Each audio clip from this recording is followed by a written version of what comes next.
일본군 위안부 피해자인 이용수 할머니가 수요 집회에 참석한 모습입니다. 끔찍했던 기억이지만 그동안 이렇게 마이크를 잡고 참상을 알려왔는데요.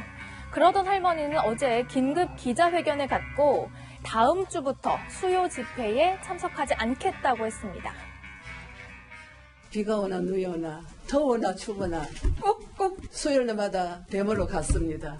수요일 데마 먼 데서도 옵니다. 외국서도 옵니다. 그런 분들이 17일반으로 돈을 내지 않습니까? 그 돈을 그러면 어디다 씁니까? 전국의 할머니들로 위에가 그 돈을 내는 겁니다. 이것은 정말 할머니들한테 쓰는 게 아니고 도대체 어디 쓰는지 쓰는 적이 없습니다.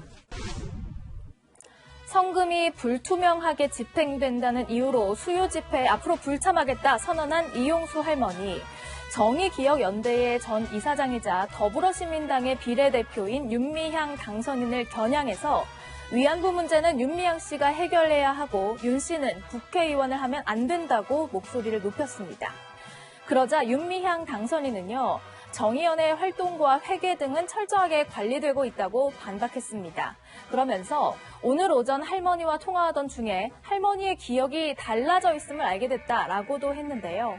윤 당선인이 소속된 더불어시민당도 같은 입장을 보였습니다. 저희가 연락을 해서 현재까지 파악한 바로는 역시 할머님의 주변에 계신 최모 씨라는 분에 의해서 조금 기억이 왜곡된 것 같고요. 지적하신 단체에 관련돼서도 여러 가지 정수증이라든지 이런 게 모두 있기 때문에. 정의기억연대 측은 이체증 같은 증빙 자료를 공개하면서 후원금들은 피해 할머니의 지원에 사용하고 있다, 이렇게 거듭 주장하고 있습니다. 이어 할머니의 발언에 대해서는 윤미향 전 대표에 대한 축하와 함께 뭔가 가족을 떠내보내는 서운함과 섭섭함일 것이라고 설명도 덧붙였습니다. 서울 이태원의 한 클럽이 문을 닫은 모습입니다. 지난 주말 경기도 용인에 거주하는 29살 남성이 이 클럽을 다녀간 뒤에 그제 확진 판정을 받았는데요. 관련 확진자가 10명 넘게 늘어나면서 다시 집단 감염 우려가 커지고 있습니다. 제가 예정이 없이 이렇게 직접 발표에 나선 것은 오늘 하루에만 서울에 11명의 확진자가 생겨났고 투섭되어가는 과정에서 발생한 집단 감염 사례라고 하는 이 엄중한 현실 때문에 오늘이 금요일이고 내일 모레가 주말입니다. 특히 이런 그 클럽을 이용하는 청년 여러분들은 이 부분에 대해서 특별히 주의를 당부드립니다.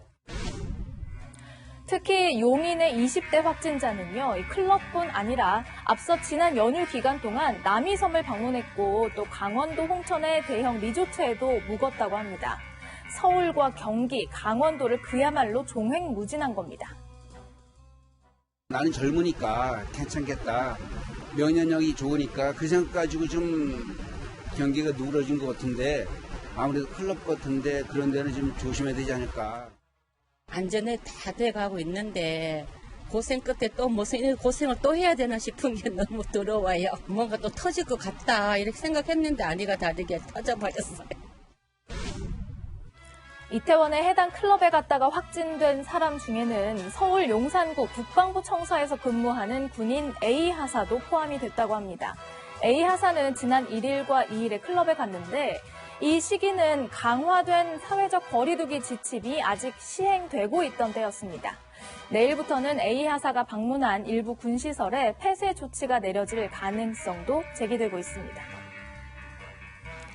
문재인 대통령이 모니터를 보며 손을 흔들고 있죠. 이 학생들의 등교, 개학 준비 상황 점검차 서울의 한 고등학교를 방문한 건데요.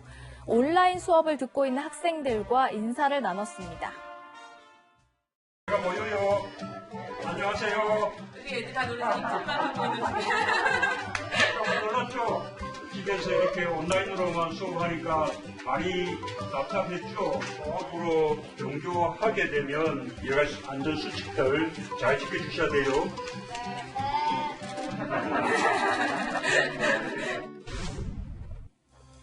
문 대통령은 교실 한켠 낙서창에는 코로나 함께 이겨내자 이렇게 적기도 했는데요. 학부모들과의 간담회에서는 와서 보니까 크게 걱정 안 하셔도 될 것 같다라면서 아이들에게 새 학교, 새 학년의 설렘을 주지 못해 안타깝지만 특별한 추억이 되도록 노력해달라 이렇게 당부했습니다. 지금까지 순간포착이었습니다. 저희는 60초 후에 돌아오겠습니다.